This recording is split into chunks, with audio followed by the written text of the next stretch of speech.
Bismillahirrahmanirrahim. Assalamualaikum warahmatullahi wabarakatuh. Selamat malam pemirsa Liberty. Malam hari ini Liberty berada di kantornya pengacara Bendoro Raden Mas Dr. Kusumo Putro SHMH yang ternyata beliau selain dikenal sebagai politisi, praktisi hukum, pegiat sosial, juga pegiat budaya. Sebagai buktinya, kali ini di ruang kerjanya banyak dihiasi semacam lukisan-lukisan dari beliau Gusti Kanjeng Ratu Roro Kidul. Pastinya dengan berbagai pose. Ada yang berpose di tengah laut, ada yang semacam di kursi singgasana, ada semacam yang di belakangnya ini seperti apa nih? Seperti candi nih.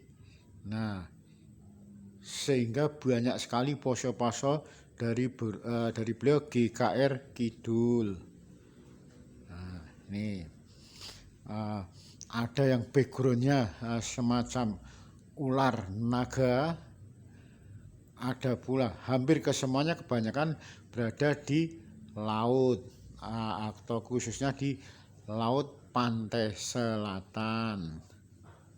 Ini di ruang tamu, lebih banyak lagi yang ada di ruang khusus, ruang kerjanya beliau Bendoro Raden Mas Dr. Kusumo Putro SHMH. Ini di ruang khusus beliau.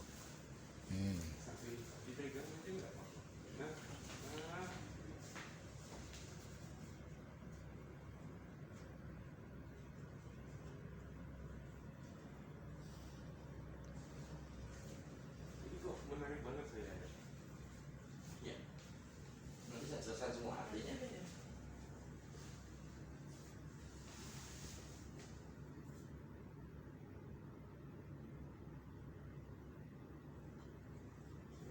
Ini apa ya? Jenengan duduk sini, duduk sini. Sebentar dulu, Bang. Frame-nya masih frame-nya. Lihat sambil ngeliat Pak. Ya, Duduk situ sambil ngeliat. ini ya. Duduk sambil ngeliat. Oke. Menikmati lukisan.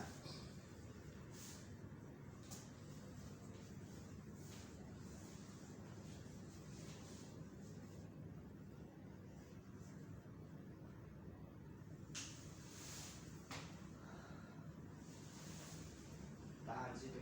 Nah.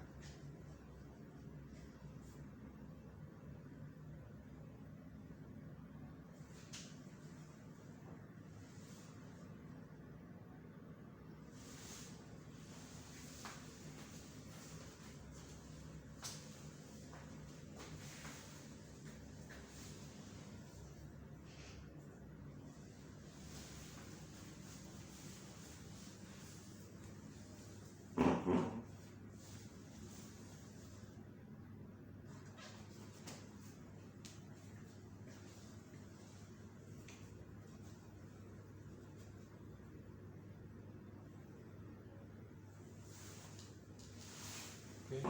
Wawancara di mana, Bang?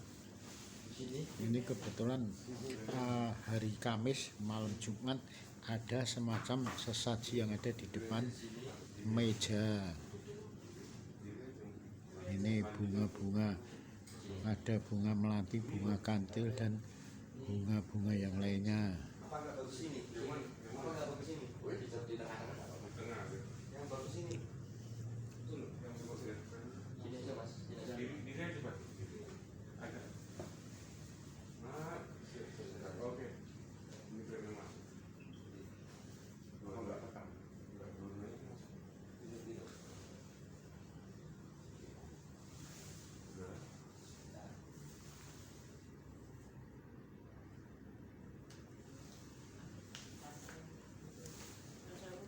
Izin. Cantorkan. Sip. Ini Cantorkan. Iya. Acara aja. Oke. Nah.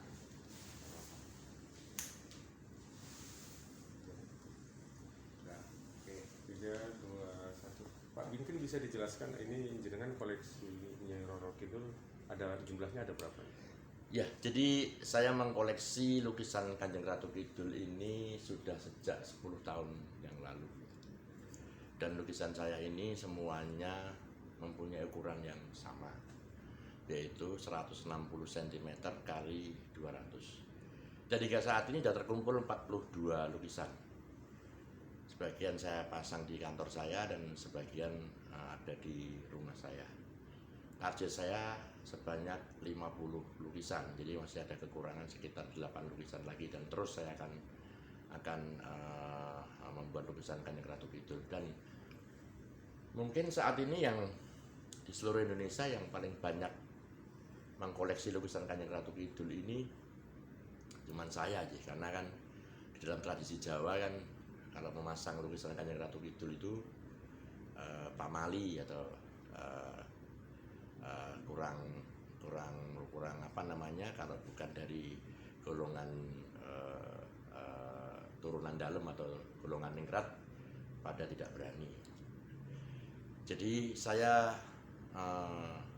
mengkoleksi lukisan Kanjeng Ratu Kidul ini karena ini sangat berhubungan erat dengan leluhur saya, beliau ketika berdirinya kerajaan Mataram, ya, Mataram Islam, itu sangat erat sekali dengan hubungannya dengan leluhur saya di Keraton Mataram.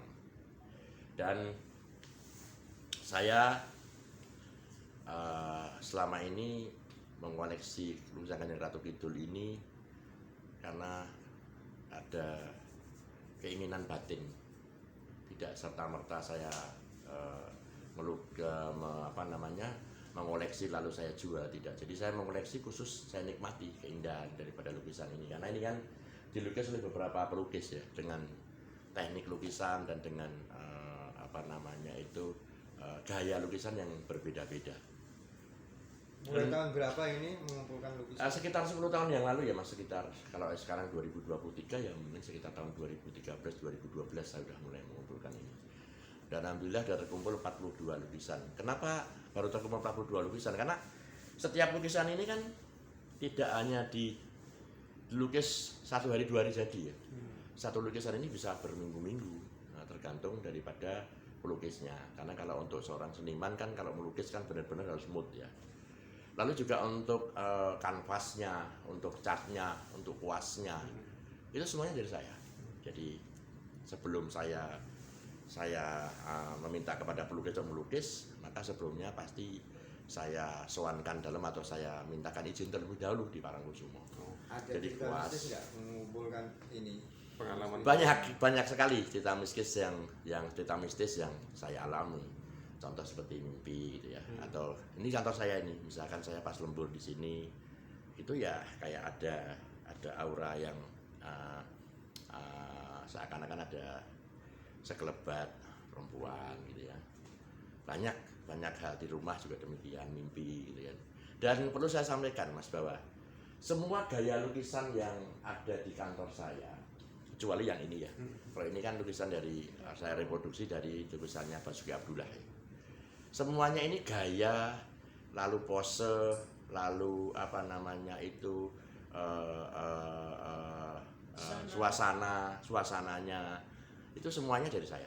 Jadi pelukis hanya saya arahkan, inspirasinya dari saya. Contoh seperti ini itu ada lukisan berbagai macam. Dari ini semuanya ada artinya semua, tidak hanya sekedar lukisan, tapi ini mempunyai arti yang berbeda-beda.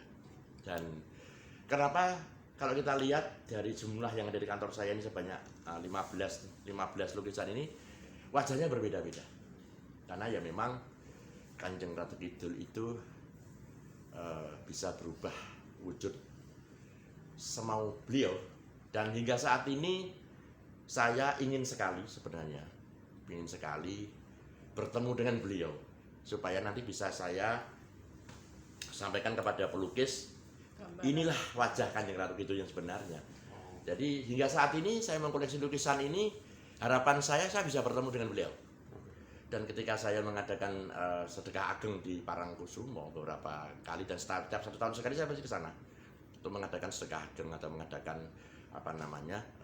saji ageng ya, larungan ageng gitu kan. Harapan saya selama hampir 10 tahun lebih ini ya pengen ketemu sama beliau walaupun lewat mimpi. Tapi hingga saat ini belum pernah, Mbak.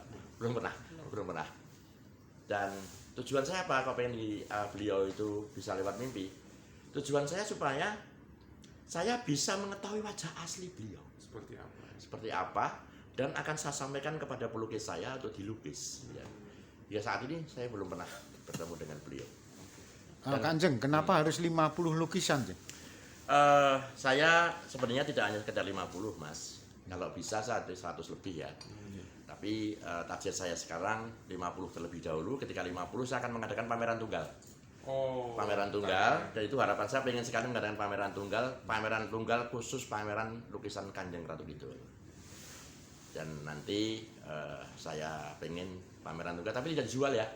Jadi saya tidak menjual lukisan, saya hanya memamerkan saja, dan itu akan saya bikin pameran, dan saya pengen sekali 50 lukisan nanti bisa terkumpul dalam tahun 2024 ini. Kanjeng kan dikenal sebagai pengacara, Ya. terus juga budayawan, Ya. terus juga politisi, Ya. juga pegiat sosial. Maksud dan tujuan Kanjeng dengan mengkoleksi semacam lukisan beliau Gusti Kanjeng Ratu Kidul ini, maksud dan tujuannya apa, Kanjeng? Ya, maksud saya begini, bahwa saya mempunyai ingin menghargai apa yang sudah dilakukan leluhur saya terlebih dahulu. Apapun juga bahwa Kanjeng Ratu Kidul ini di dalam sejarah Kerajaan Mataram sangat erat sekali dengan berdirinya Kerajaan Mataram, sehingga ini mengingatkan kami sebagai leluhur Mataram supaya kami tetap menghargai beliau. Dan saya berharap supaya karena ini putri kan Mas, bahwa di dunia ini kan kalau tidak ada perempuan nggak ada kita, ya kan? Jadi saya melukis, mengoleksi lukisan Kanjeng Ratu itu salah satunya adalah menghargai daripada apa yang sudah leluhur saya di masa lalu, dan juga saya menghargai bahwa perempuan ini adalah sebagai yang bisa melahirkan kita. Tanpa perempuan kita tidak akan pernah bisa lahir di dunia ini. Siap, Ji. Terima kasih Kanjeng. Demikian wawancara Liberty dengan beliau Bendoro Raden Mas Dr. Kusumo Putro SH MH.